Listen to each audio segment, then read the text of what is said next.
World War One and the crisis, the world crisis today, have more similarities than we perhaps are really comfortable acknowledging.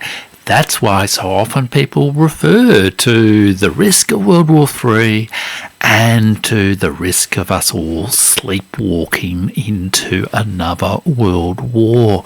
In this video, I'm talking about one of the top 5 books I recommend on World War One if you want to compare it to events today. So much has been written on World War One, and my 5 book recommendations are not the same old. They will give you a fresh perspective. And the first of the videos is this one about an absolute masterpiece by the historian Christopher Clark, The Sleepwalkers, How Europe Went to War. I introduce you to this book and really reflect on 5 issues that seem to connect the crisis of July 1914 with the world crisis today. The question of blame or war guilt, the question of the sheer complexity of international events, the way in which diplomats and leaders of nations can play a dangerous poker game sometimes. How our governments are not of a single will but are often quite divided, and the divisions between them make the whole danger of the dangerous poker game greater. And finally, the question of, are we sleepwalking to war as they did in 1914, or are we chest beating ourselves to war? Let's have a look at those issues with Christopher Clark's The Sleepwalkers. We get this recurring metaphor that we're sleepwalking to war, which is a famous phrase describing events. Just for example, there is this essay that came out in Australia not so long ago by Hugh White called Sleepwalk to War, Australia's Unthinking Alliance with America. And that same metaphor is the one used in the first book that we're going to discuss, Christopher Clark's Sleepwalkers. Now, I haven't prepared little slides of each of the books, but let me just show you Christopher Clark's book there. It came out, I think, in 2013, maybe 2014, 2012. There you go. 2012. And I think he described writing it against the background of the Eurozone crisis. And it apparently was actually quite an influential book in German, because Christopher Clark is a historian who's written histories of Germany and is widely respected about that. And his book came out sort of on the eve of the start of the Ukraine crisis in 2014. And as a result, people would draw comparisons between that. And the sleepwalkers metaphor, I guess, comes out in the final sentence in the book. And it's just this idea that people, the political leaders of World War One, somehow or other, unwittingly perhaps, led themselves down the primrose path of disaster, and also caused an absolute catastrophe for their peoples. In this sense, Christopher Clark writes, the protagonists of 1914 were sleepwalkers, watchful but unseeing, haunted by dreams, yet blind to the reality of the horror they were about to bring into the world. So yes, Christopher Clark's Sleepwalkers, really terrific book, and a couple of key points to bring out about it. First of all, part of the joy of a really great historian like Christopher Clark is that it's sort of in the details and the texture and the characters that he brings out. One of the things I like about looking at the big issues in current world affairs and geopolitics from a perspective of history rather than a perspective of economics or international relations is I think history is far more attuned to the eccentricity of people and their individual characters and how they, I guess, they dramatise the sometimes dull events that they're involved in dramatic ways. And there are some fantastic examples of that in Christopher Clark's book. One, for example, is one of the leading French diplomats, who was the ambassador to Russia, who was perhaps not the world's greatest diplomat, but was a very fine writer. In a way, a fine dramatic presenter of the events that he was kind of participating as, an ambassador to Russia. And he would present events quite imaginatively. But he also had some, real powers of insight. Unfortunately, I haven't written down his name here. But he commented how during the July 1914 crisis that led to World War One, it was a tragic poker game of bluffing between the great states. And he observed later, as he sort of wrote up his memoirs, that the man of action, and forgive the gendered language, but we'll just quote his actual words, the man of action becomes, and here I quote, a gambler, for each grave action implies not only an anticipation of the future, but a claim to be able to decide events, to lead and control them.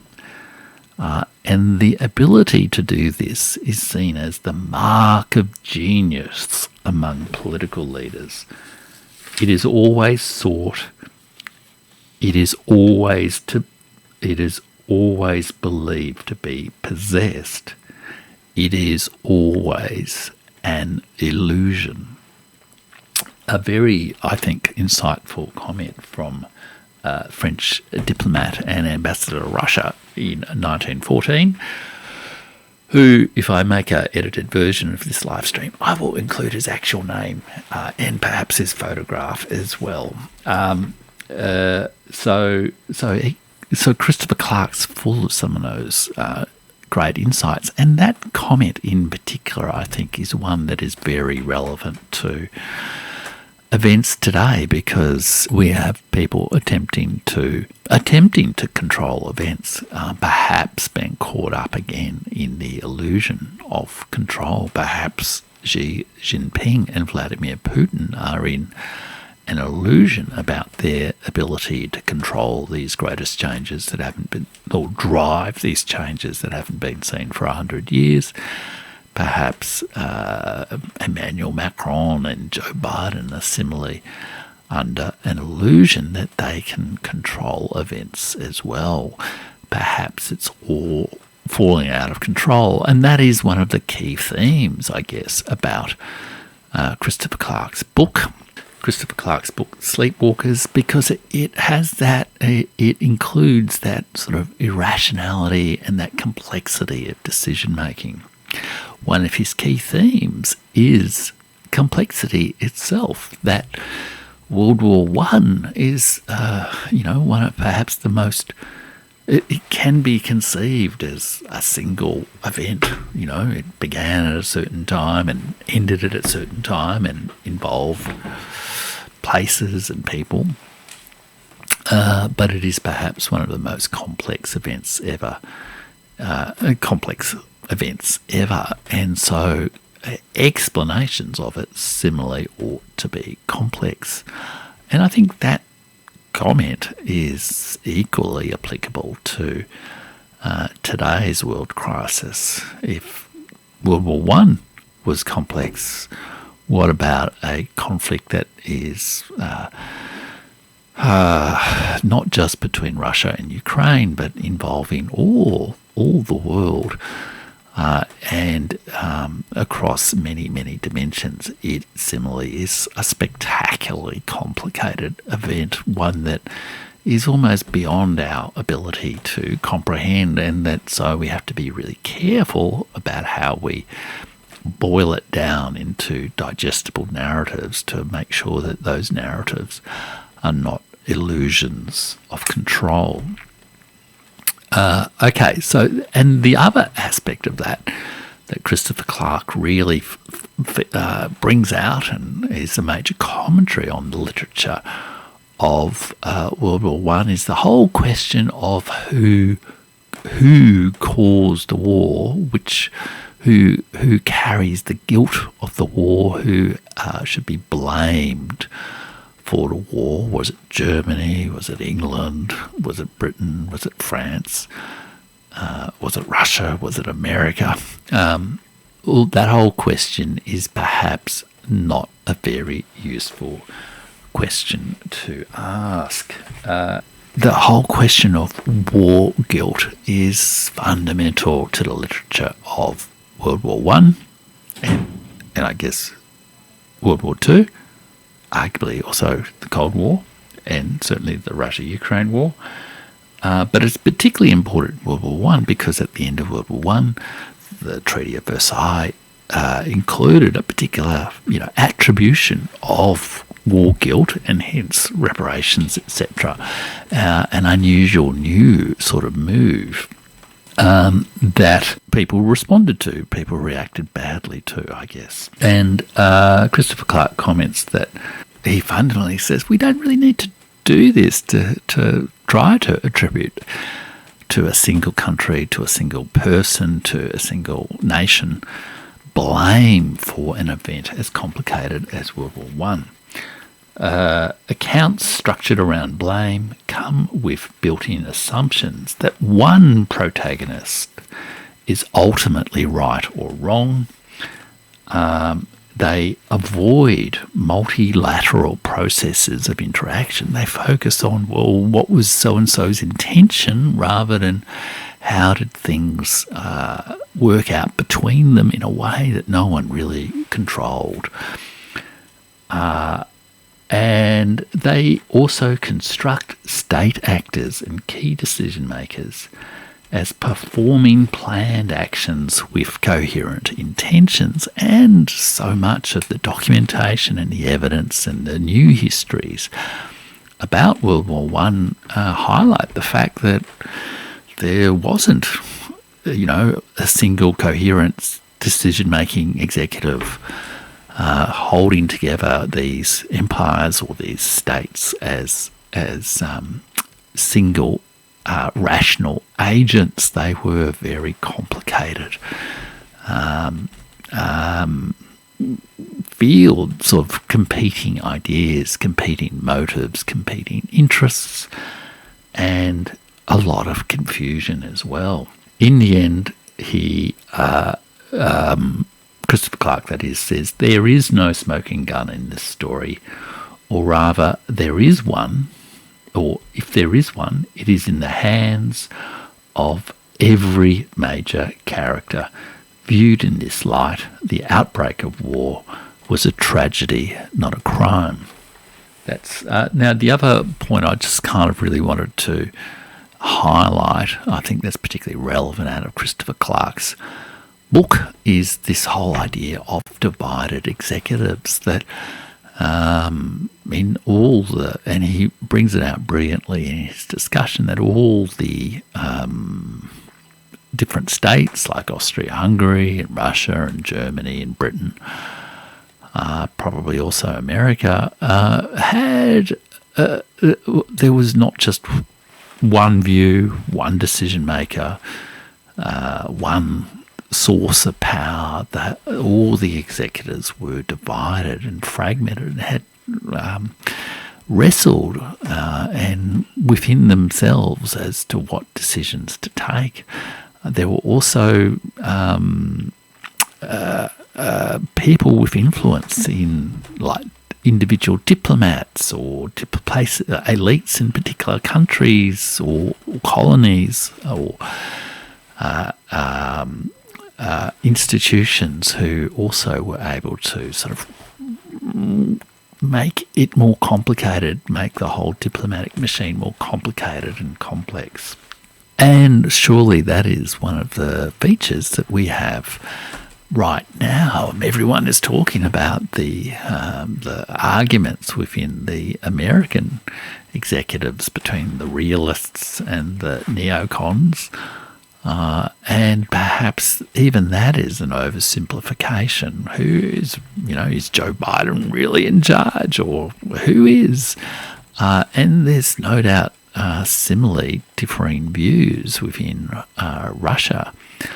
There's no doubt differing perspectives within Volodymyr Zelensky's government in Ukraine. That all just makes it a lot more complicated and a lot more important that people kind of put themselves in each other's shoes and be aware that misperception about what their counterparts are thinking, what pressures are on them, what factors are leading to their decisions, what level of control they have over their decision-making processes, what level of control they have over the political, social, military processes that they've launched, but may not really be fully in charge of. That all is fundamental to the course of the war and the complexity of the event of World War I, and I guess the world crisis we're having today. The sort of way I think about Christopher Clark's book is he almost imagines this big, complicated event of World War I in a sense like a really complicated force field, rather than in a sort of simplified economist's game of individual rational agents of, free of, two, a buyer and a seller, an enemy and an ally. It's a much more complicated picture of how such an event, historical event, unfolds. So it's a really fine book. And one of the other things, just on that whole misperception thing, is he comments particularly about how Austria-Hungary was widely speculated to be an empire in decline prior to World War I, and that it would inevitably break up, and that would lead to that kind of created this emotional, psychological, political, cultural, social pressure on the decision-making elites in Austria-Hungary to ratchet up the importance of any decisions they take, making them not just any old decisions, but they were statements of their right to exist. And you can see some of the same, and he Christopher Clark, that is, refers to aspect of decision theory called an opt-in decision, in which there is a belief that the decision could reinvent the decision-making entity, and where there are issues core to identity that cannot be routinized into decision-making. And as a result, at the core of their decisions, the Austro-Hungarian Empire's decisions were made against a background of concern that they were a rotting empire, and they therefore it encouraged them to make a temperamental, intuitive leap a naked act of decision founded in a shared understanding of what the Austro-Hungarian Empire was and must be if it were to remain a great power. And I was very much struck by this comment. Many Western commentators say, Vladimir Putin's whole raison d'etre is a kind of reassertion of Russia's status as a great power. So some people would argue that kind of, and it's commonly referred to as this is an existential decision, an existential conflict for Russia. But I think similarly, probably there's similar kind of aspects of decision-making going on in America. After all, making America great again, fear of American decline, fear of the loss of American hegemony seems to be a big factor in American decision-making, especially after the humiliation of their defeat in Afghanistan. Joe Biden claims that he is in a struggle to redeem the American soul, and that he's again trying to make the world safe for democracy. So I do wonder whether we have some of these similar opting decisions, these similar approaches to things that come through. And it is a little bit, means we're not really sleepwalking to war, we're almost, let's say, chest beating ourselves to war. And Christopher Clark says that in World War I, the Austro-Hungarian Empire, under these pressures, sought transformative, bold actions so that Austria-Hungary would again believe in itself. It would mean, I have the will, therefore I am. And I guess that's a worry, isn't it? Because if our big world leader decision makers are driven by those kind of factors, it could well mean they make reckless decisions. They decide to, reclaim Crimea. They decide to invade Taiwan. They decide to risk nuclear weapons in some way or another in order not to suffer a humiliation. So I think that is a really interesting insight from Christopher Clark's book around Sleepwalkers that helps us perhaps understand some of not just the geopolitical dynamics, but some of the decision-making dynamics affecting some of our leaders at the moment, and how perhaps it is kind of a good time to bring down some of the cultural heat in our perceptions of the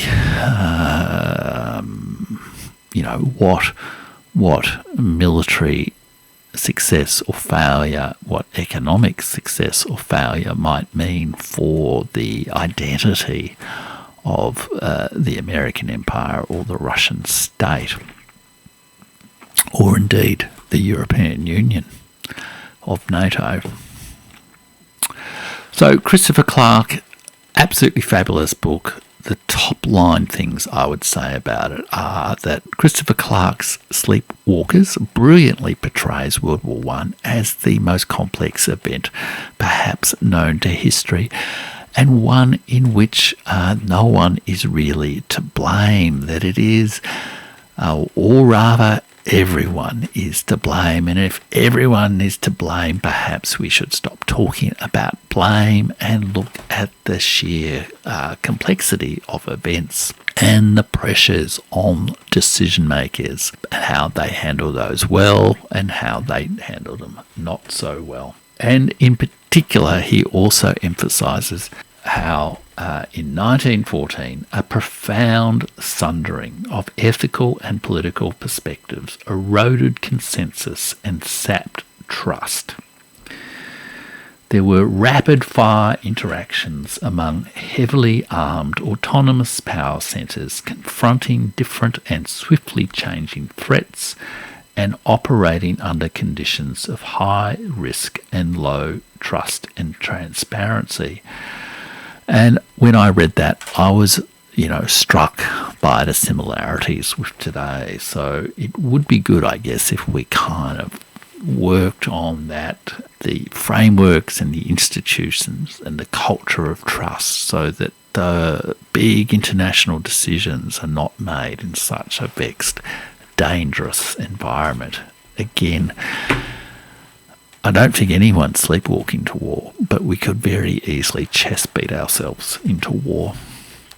I mean, Christopher Clark's book gave the show its title, so may as well spend a bit more time, and it's a really great, insightful book. I hope you enjoyed the video. I have some other videos on the other 4 books in my recommendations. You can see them there on the screen. And I hope you like and subscribe to my channel and check it out if you're interested in culture, history, geopolitics, and a fresh and interesting different perspective on world affairs.